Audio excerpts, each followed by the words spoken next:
السلام عليكم ورحمة الله وبركاته. سرنجة الأنسولين أهي بتتعطى واقف مش نايم، واقف مش نايم.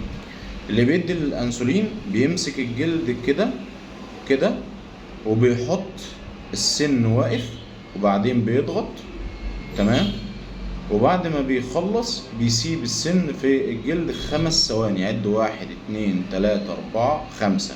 ليه؟ عشان لو شد السن على طول هيطلع ايه؟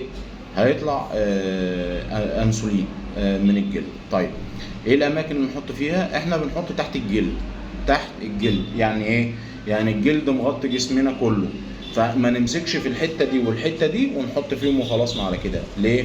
لان لو قررنا ان احنا نحط الانسولين كل مره في نفس المكان بيحصل تليف تحت الجلد وما بيحصلش امتصاص للانسولين، وتيجي تاخد الانسولين تفضل تاخد الانسولين تلاقي السكر عالي.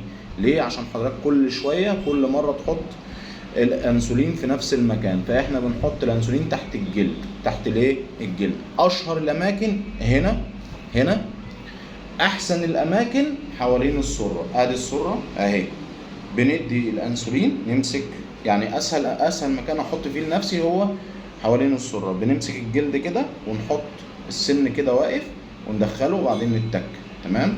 ما اعرفش ليه انا كل ما اقول لحد حط حوالين السره وحط في البطن يقول لك لا مستحيل مش عارف ايه، مع ان احسن مكان لاعطاء حقن الانسولين هي في البطن حوالين السره.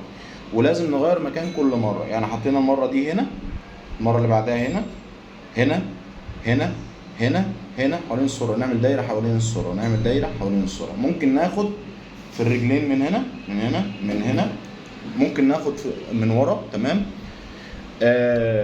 بس مشكله الرجلين ان انت لو خدت الانسولين ما تاخدش الانسولين وتطلع تجري او تطلع تمشي مشوار، لان لو جريت او مشيت مشوار او ركبت عجله ده هيسرع امتصاص الانسولين وهيخليك تدخل في هبوط للسكر.